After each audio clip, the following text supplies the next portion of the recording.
So, Okay. Patch, can I ask what your personal favorite resources have been as you try to learn bonsai? What's been most impactful for you personally? Yeah. So funny enough, and totally unplanned, the first resource that I was ever accessing was Michael's blog, and I did not know who Michael was or what his reputation was at the time.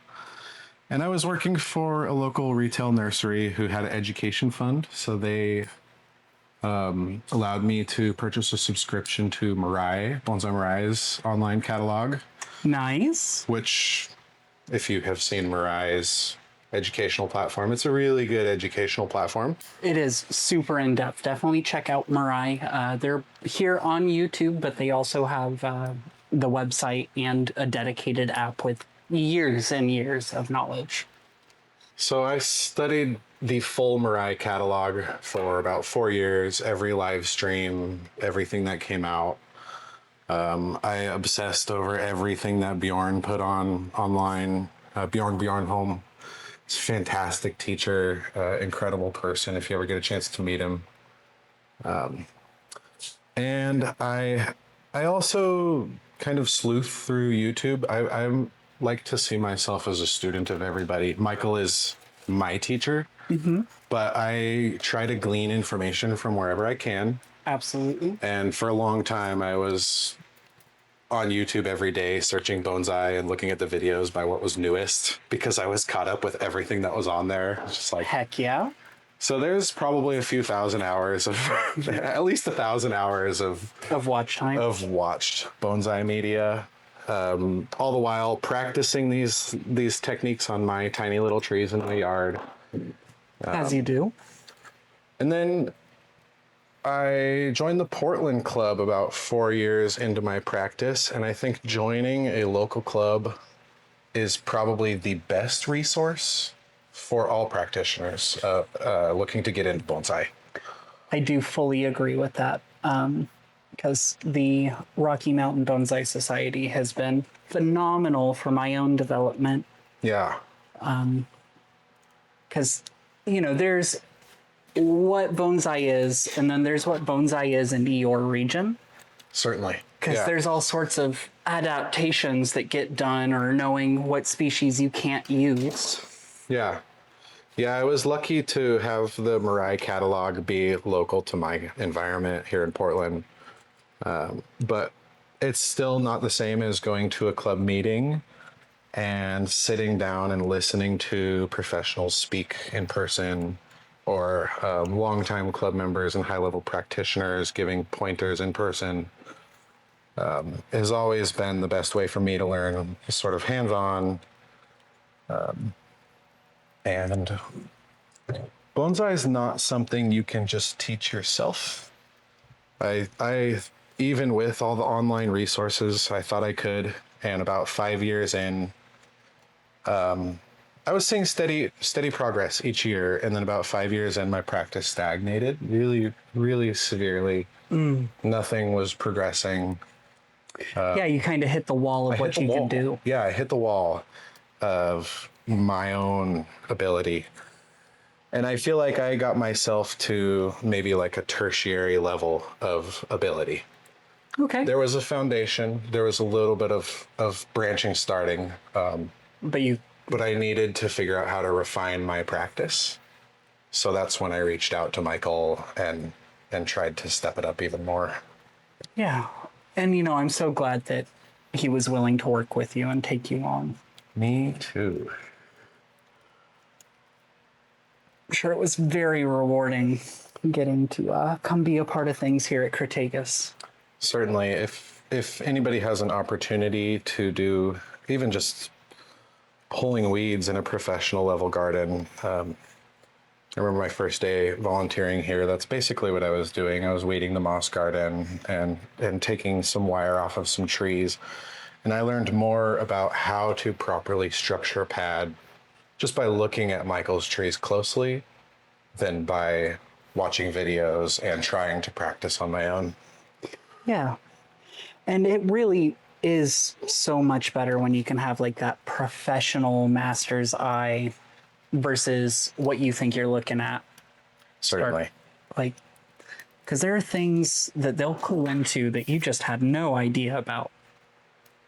And no amount of reading it in a book will make it make sense. Yeah. Yeah.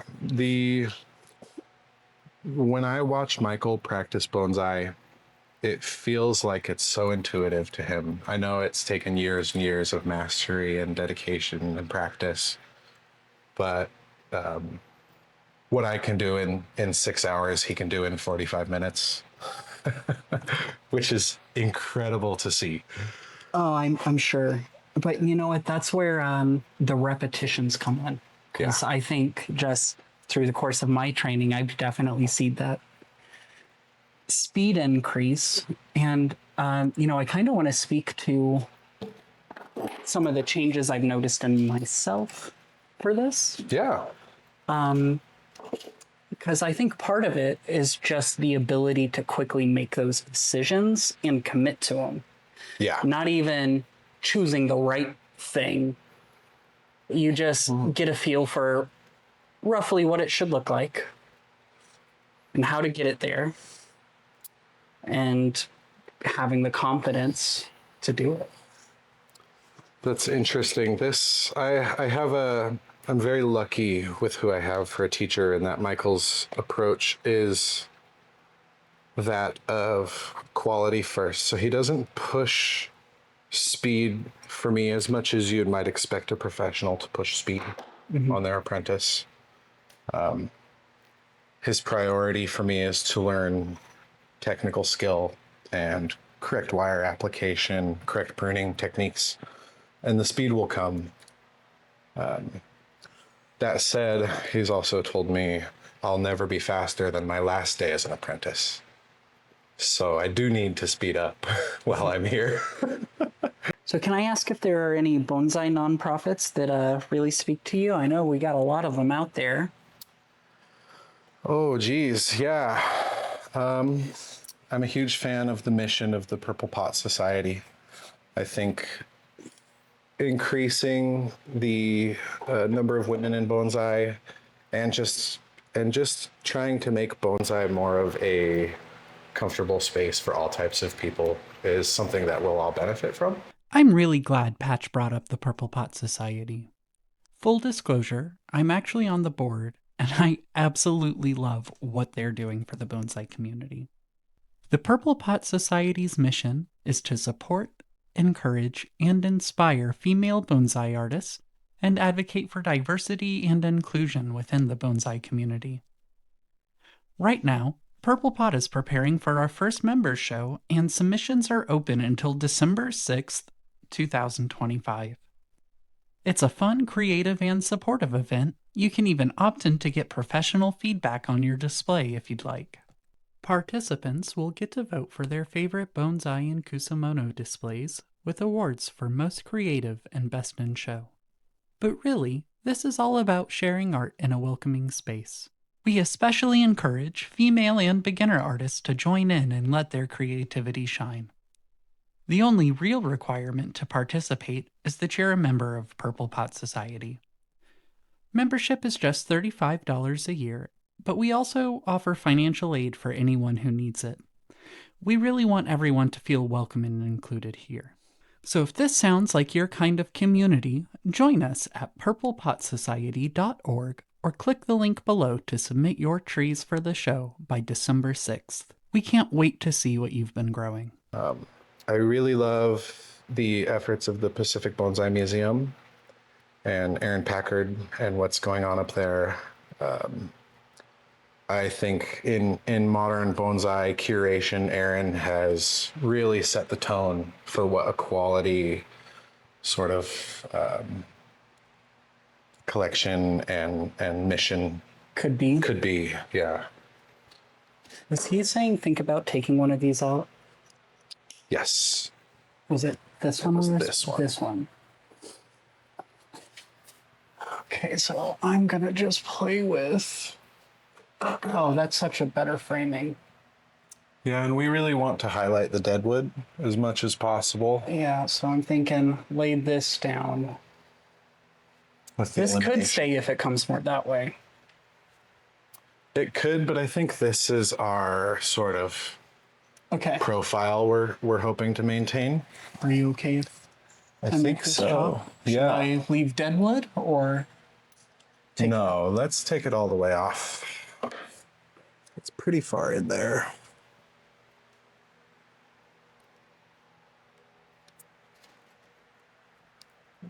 Sorry, I'm trying to leave. Hold on. Well, I don't want whatever this is married to give away. So leaving a revolution. Yeah. Okay.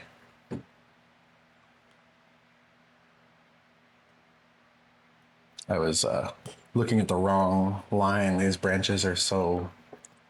Sure, I did snip that all the way. Let me grab a concave cutter.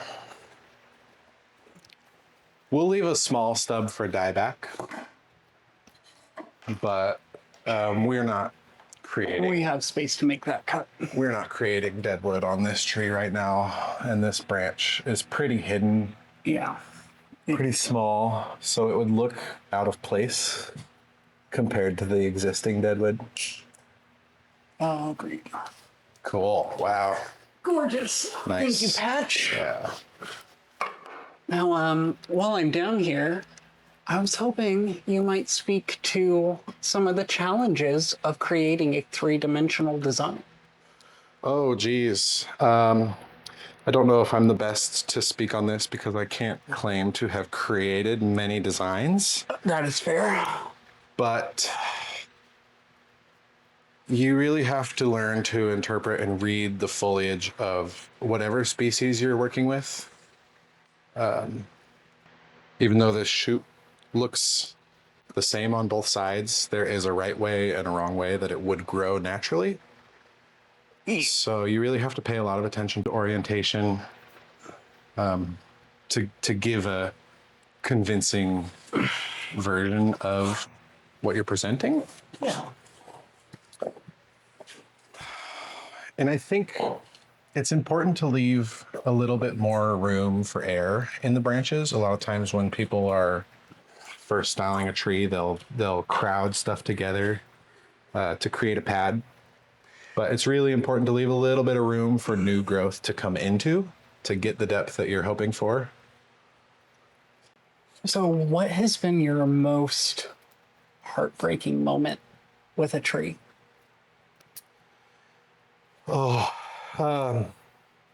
This would be a collection story, a failed collection story. Oh, no. Yeah, Go on. I early in my bonsai practice wanted to try a collecting trip, knowing that I wasn't gonna get anything spectacular. I just wanted to see if I could harvest the tree and keep it alive. But I made the fatal mistake of doing fall collections without a greenhouse. And nothing spectacular. A few, maybe like a 15-year-old red cedar that had been run over on the side of a forest road. But I have a really hard time accepting the death of the plant. I think if the plant dies, you did something wrong more often than not. Yeah. So I took that as I failed because I did. I collected 4 trees on that trip and I have none of them now. And in total, maybe it's 30 years of life that is now extinguished because of my hands. And that's how I see it. And, I hate to say it because I think Yamadori collecting is very difficult. And yes, the knowledge to get the skill set to collect is hard to get. But that's because of that emotional weight and the responsibility. And, you don't want to go find a 200-300-year-old tree that was perfectly happy and healthy before your hands touched it. Certainly. Like Yeah. that hits different. Yep. And we do want to preserve nature too. Like we shouldn't be out there just kind of greedily sucking up I agree. I think everything we can for the sake of bonsai. collection is necessary in bonsai. but I believe that we have known incredible, highly skilled collectors already. And if you're in a position to support them and what they do, you're going to make a much more sustainable bonsai community for all of us in just that one transaction of maybe buying a collected tree as opposed to trying to go and get it yourself. Because we have collectors with 90% success rates in some instances. And that is something that you can't get just your first stroke going out there and taking it out of the landscape. No, you don't.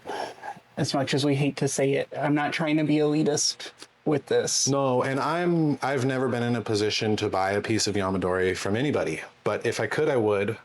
I love being outside, and if I can go for a hike and enjoy the trees, I will.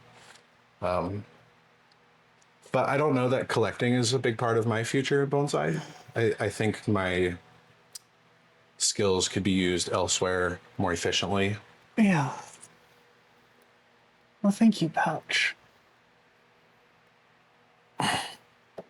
So when you are looking for new material, how do you go about selecting what you're going to invest in? Yeah, that's a great question. I'm incredibly lucky in my position in bonsai that I started while I was working for a retail nursery. So my initial costs were very low. I was practicing on plants that had been grown for nursery cultivation. So the risk was really low. And I had employee discount, which was even better. Right. But in terms of material selection, I always look for the things that you can't change. So a good trunk, you want a really good trunk and a strong base. If you have a poor base, it doesn't matter how good you can develop the branches to be, because the base will always be a poor base. Yeah. Or a nabari. So trunk, the line of the trunk, and any special features or interests. I like quirky branches. But I haven't shopped for bonsai a whole lot. Good for you. It might be rare. Bonsai is thought of as an expensive hobby. And now 7 years in, I'm financially neutral in my practice. I have acquired trees at low cost or for free, and then sold trees to pay for supplies. And now I'm 6 years in with none of my own trees are that spectacular, but they help me get to the point where I could come and approach someone like Michael and ask for further help. Yeah. So that's worth something. It's worth something, certainly. That's worth something. Well, good for you, man. Bud, so happy for you. I am fighting this branch, though. I think this tree just wants to fight. It's tough. The grunting. I know, right? I'm sorry, I'm grunting. It's all good. It's all good. It was a teasing comment. I didn't mean to make you all self-conscious. No, it's okay. It's so funny. I have no qualms with who I am. I sweat and I grunt.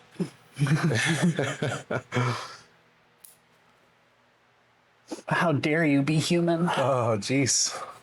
It is a struggle sometimes. But it's a pleasure. Yeah. No, and there are definitely ways you could work harder than in bonsai. Yeah. Because a hard day of work here is only, hopefully you're not mentally drained or emotionally. No, mentally you might be. It's an interesting thing when you combine passion and work. It is. The mental drain is not the same as the mental drain that comes from employment that you're not passionate about. Mm-hmm. The mental drain is one where I'll be exhausted and burnt out and stressed about the to-do list. But then on my day off, I still come out and work on trees because I like it, even if it's stressing me out. So it's like, here's my relief. Here's my pressure.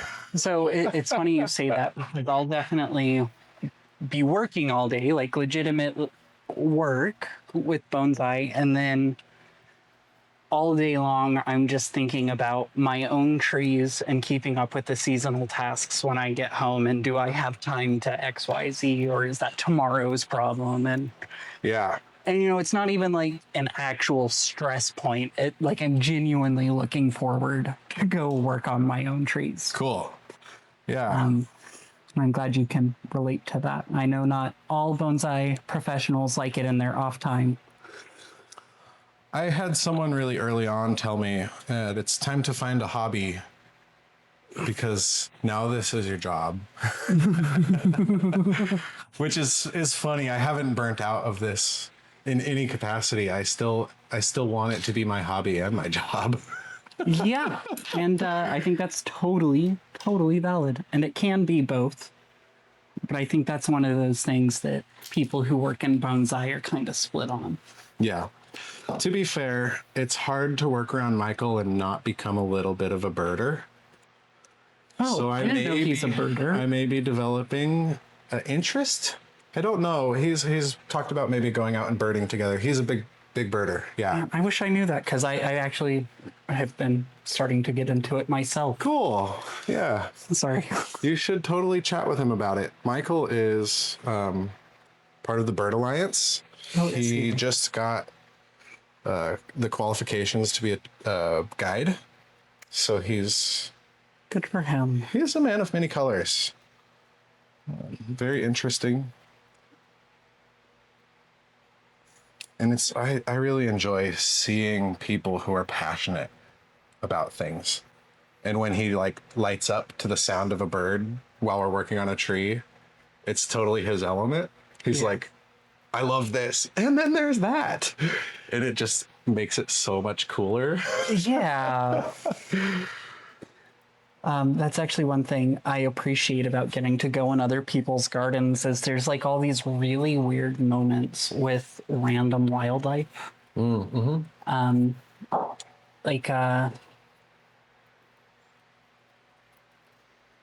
Last fall, maybe, I was at one of my clients' places and there was this hawk that just like landed in the leaves, like Cool. a couple feet from me. And we're just locked eyes, staring each other down. And I thought we were having this like super deep, almost spiritual moment.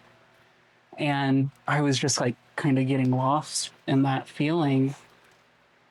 And I start walking away and it flaps its wings and like hops kind of closer to me. And I realized it was dragging a rabbit. Oh, wow. It was protecting its dinner from me. And I had projected this whole experience, this whole relationship with the bird that like wasn't true at all. Like it probably was ready to fight over this bunny.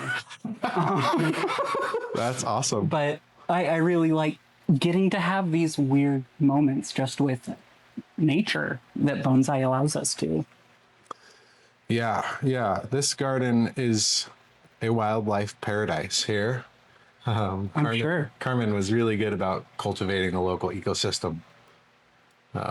We have friendly raccoons and some local ducks who come and overwinter in our seasonal pond. We get a sort of seasonal pond in the lower part of the yard. So we have ducks who have had ducklings around.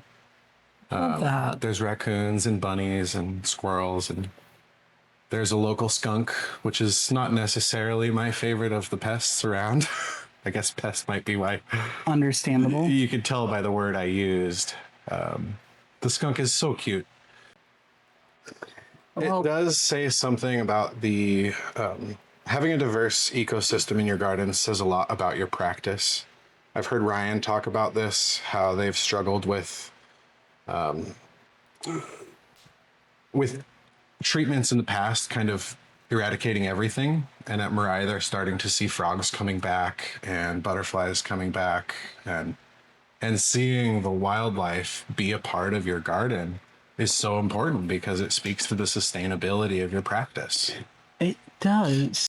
But do you think, from a conservation standpoint, is bonsai's use of water irresponsible for the environment? Ooh. I've thought about this. I do too, a lot. I've never had anyone ask this. and I question this as well. I think personal use of water for your bonsai collection is not irresponsible. I think it's important for us to have positive mental health, and bonsai brings that to a lot of people. And I think water use for health is good use of water.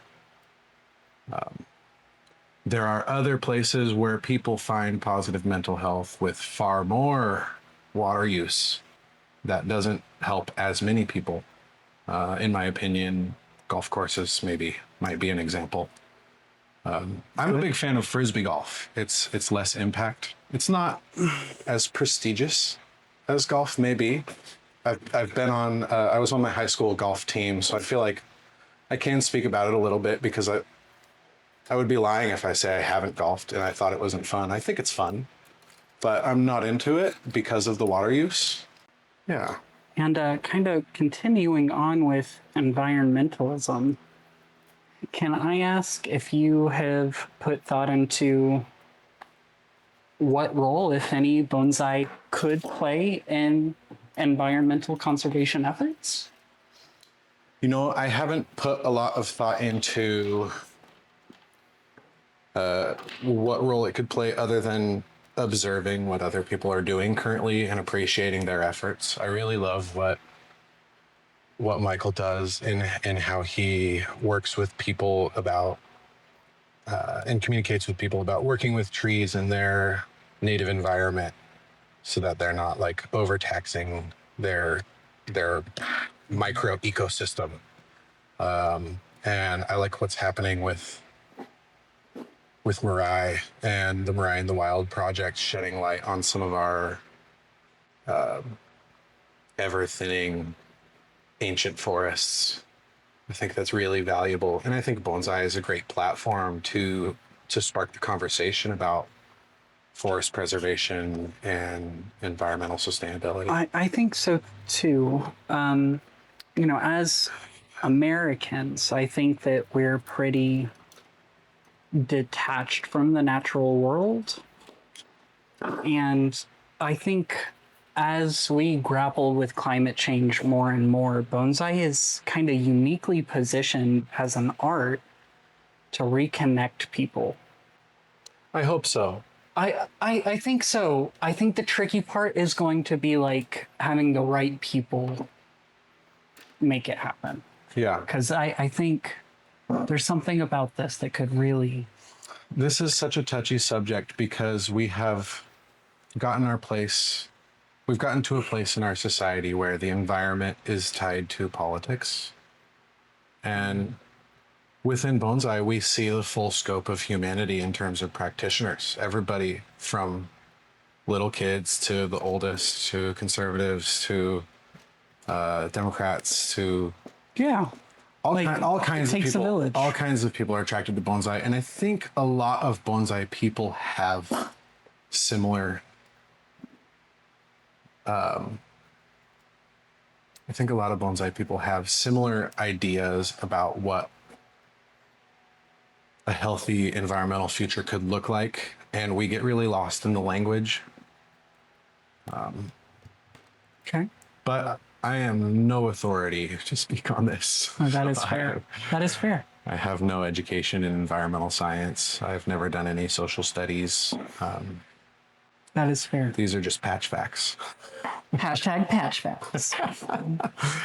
You know, every kind of person is attracted to bonsai. Not every person is attracted to bonsai, but every kind of person is attracted to bonsai. And it creates a shared mission of feeling joy through stewardship of the environment. We all who practice bonsai get some level of joy through environmental stewardship. And I think that in stewardship, I think that stewardship is the most important thing. We need to keep thinking of it as stewarding, you know? These are alive. Yes. This is not just... And, I think that's one of those things that as American bonsai continues to come into itself, we'll see more and more of. Because we're just getting to the point where bonsai has been in the States long enough for like those earliest trees to start being passed down to the next generation of hobbyists and professionals. Yeah.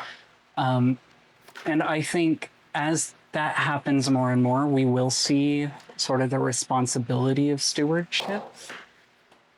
But it's so new in the States, it's almost, I don't want to say sales oriented, but it's raw creation for creation's sake, not maintaining. Yeah. We're still trying to navigate what it looks like to build a bonsai community in this country. And to make it something that can be built upon, money becomes a factor. You know, professionals do need to make a living to do this. Yes.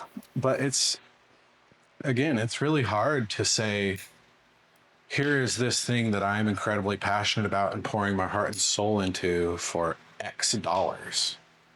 How do you communicate that? Oh my That gosh, feeling? right.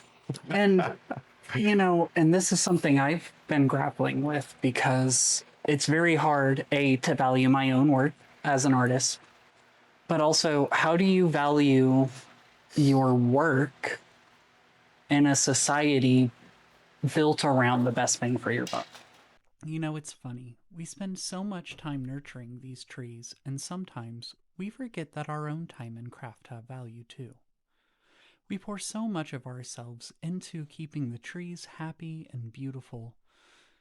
If you've been enjoying these conversations and want to help me keep creating, both in the studio and with trees, please check out my Patreon. It's a small way to support the work, but it means a lot to me. Thank you so much.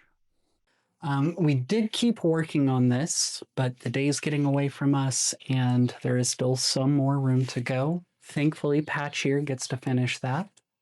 It probably doesn't look like much is done because we've been working in the back of the tree, which I think our lights just turned off and then on. Tech problems! Tech problems, yeah. So there is a fair amount of work done back here. We have a number of pads that we've completed reshaping. Been compacting the sides. We're working on compressing. We're hoping to highlight the deadwood through here. We're going to compress this portion in the apex of the tree. And you guys should definitely check out the Bonsai Wire podcast. I'm really excited. From this recording, we're actually about to go sit down and record an episode together, which I'm very, very excited for. I'm really excited too. And it'll be nice to get inside where it's not 100 degrees. Oh, absolutely. Patch, before we cut things off, can I ask if you have any pearls of wisdom you'd like to share with the audience? Oh, yeah. Bonsai specific or? It doesn't have to be, but it can. Okay. Follow your heart. I think my pearl of wisdom, maybe it's still bonsai applicable. I really believe that change is the only guarantee in life. And oftentimes people fear change, and it's something that we should embrace with glee. Because it's much easier to accept change when you're ready for it. And that can apply to your bonsai. Sometimes you have to change the front. Sometimes you have to change the branching. Sometimes something dies, and it can be a good thing. Not the whole tree, but maybe a branch dies, and it can be a good thing because it gives you something to work with that you wouldn't have done yourself. Yeah, that's beautiful. Thank you so much, Patch. Oh, of course. Thank you for having me. My pleasure. We'll catch you guys next time.